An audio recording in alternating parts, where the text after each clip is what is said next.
बिस्मिल्लाहिर्रहमानिर्रहीम। अतीक अनवर राजा आपके सामने मुझे आज बात करनी है रमज़ान में जो तरावी पढ़ते हैं हम। आजकल शहर में रहते हुए काफ़ी साल हो गए हैं, तो मैंने देखा है कि बहुत सी मसाजिद में जब इशा की नमाज होती है तो बहुत से लोग नमाज पढ़ के 4 रकात फ़र्ज़ और 2 सुन्नतें पढ़ के घरों को चले जाते हैं। तरावी पढ़ने वाले बहुत कम लोग रह जाते हैं।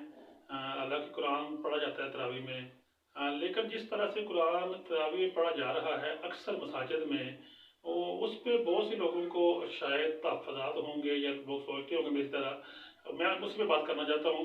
मेरी पैदाइश गाँव में हुई, हम गाँव में पढ़े बड़े हुए। वहाँ पे हमने देखा कि जब भी रमज़ान आता था तो हमारे शाह साहब इमाम मस्जिद साहब जो थे वो तरावी में कुरान की आखिरी 20 रकत ही पढ़ाया करते थे। हर रकत में एक सूरत छोटी सी पढ़ ली। उसका असर ये था या उसका फ़ायदा ये था या उससे लोगों की लगन ये थी कि शायद ही कोई बंदा जवान जो गांव में हो वो तरावी छोड़ता हो। तकरीबन सारे ही बंदे 20 रकत नमाज तरावी पढ़ा करते थे, पहली रोज़े से लेके आखिरी चाँद नजर आने तक। और ये सिलसिला हमने गाँव में साल हर साल देखा कि जब भी रमज़ान आता मस्जिद जिस तरह सुबह की नमाज में भरी होती थी, इसी तरह इशा की नमाज में भरी होती थी। आजकल शहर में रहते हैं तो देखते हैं कि सुबह की नमाज के वक्त तो मस्जिद में जगह भर जाती है, मस्जिदें जो हैं वो भर जाती हैं, लोग जोक दर जोक आते हैं। मगरब के वक्त भी बहुत से लोग आते हैं, इशा को काफ़ी लोग आते हैं, लेकिन सिर्फ नमाज पढ़ते हैं और घर को निकल जाते हैं। तरावी पढ़ने का रुझान कम हो रहा है। उसकी वजह तो कई बयान की जा सकती है। बहुत सी वजह तो ये भी है कि गाँव में तो 20 रकात नमाज तरावी पढ़ी जाती थी। जब हम गाँव से बाहर आए तो हमने ये सुनना शुरू कर दिया कि तरावी 8 भी पढ़ सकते हैं, तरावी 12 भी पढ़ सकते हैं और तरावी 20 भी पढ़ सकते हैं। जैसे जैसे इल्म बढ़ा, जैसे जैसे लोगों के पास बैठने का मौका मिला, जैसे जैसे नए स्कॉलर से रब्ता हुआ, जैसे जैसे नई किताबें पढ़ी, तो दीन के बारे में कुछ ऐसी चीज़ें पढ़ने को मिलेंगी कि जिससे जो पहले हम कर रहे थे वो चीज़ें शायद जारी ना रह सकी। तो मैं ये कहूँगा कि जो जो हमारा इल्म बढ़ा, हम कहीं ना कहीं दीन से जो हमारा लगाव था वो कमज़ोर होना शुरू हो गया।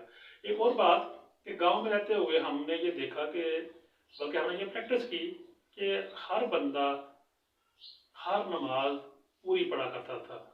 मतलब ये कि सुबह 2 सुनते 2 फ़र्ज़, असर पेशी की नमाज जो होती है जो ज़ोहर कहते हैं उसमें 12 रकत पूरी पढ़ते थे, असर में 8 पूरी पढ़ते थे, इस तरह मगरिब में 7 और इशा में 17।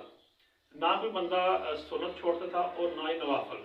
हर बंदा सुन्नतें भी पढ़ता था और नफल भी पढ़ता था। शहर में आए तो ये आप देख रहे हैं जैसे जैसे इल्म बढ़ा, या जैसे लोगों से नए लोगों से बातें हुई तो सुनते पहले छोड़ी की, असर की और इशा की छोड़ भी दे तो काम चल जाता है। फिर नवाफल, अब तो बहुत लोग नवाफल नहीं पढ़ते या कम कर देते हैं। तो ये चीज़ें जैसे जैसे हम आगे बढ़े तो ये हमने देखने को मिल रही हैं। मैं ये बात कर रहा था तरावी की कि शहरों में आजकल तरावी में बहुत कम लोग शामिल होते हैं। जो शामिल होते हैं उनके बारे में भी कुछ ऐसा ही है कि अल्लाह पाक कहता है कुरान जब पढ़ा जाए तो तवज्जो से सुनो ताकि तुम पे रहम किया जा सके। जो मैंने तर्जमा पढ़ा है, जो मैंने सुना है, उसके मानी यही ऐसे ही कुछ, जब कुरान पढ़ा जाए तो तवज्जो से सुनो ताकि तुम पे रहम किया जा सके, रहम किया जाए। लेकिन हमारी अक्सर मसाजिद में जिस तरह कुरान पढ़ा जाता है, जिस तरह हाफिज़ कुरान तिलावत करते हैं तरावी में, वो शायद ही किसी के समझ में आता हो। मैं चंद दिन पहले एक मस्जिद में तरावी पढ़ने गया तो एक तो जो बार बार थे वो हाफिज़ साहब थे, वो बोल रहे थे, वो पीछे से उनका रुकमा दे रहा था, बार बार बोल रहे थे। और दूसरा उन्होंने जितना कुरान पढ़ा मुझे तो समझ नहीं आई वो क्या पढ़ रहे हैं। बस वो उन्होंने स्पीड पकड़ी हुई थी और वो कोशिश कर रहे थे कि बस जल्दी से जल्दी कुरान ख़त्म हो जाए। मेरा ये बात करने का मकसद ये है कि क्या तरावी में कुरान ख़त्म करना ज़रूरी है? क्या कुरान वैसे नहीं पढ़ सकते जैसे पहले हम पढ़ा करते थे? हर बंदा सुबह भी पढ़ता था कुरान, ज़ोहर के टाइम भी पढ़ता था, और वैसे भी घर जब टाइम मिला तो पढ़ता था। क्या तरावी में कुरान ख़त्म करना ज़रूरी है? या ये अच्छा हो कि तरावी में मुख्तसर आयात, मुख्तसर सूरतें पढ़ी जाएँ और लोग ज़्यादा खड़े हों, आराम से पढ़ी जाएँ ताकि लोगों को समझ आए।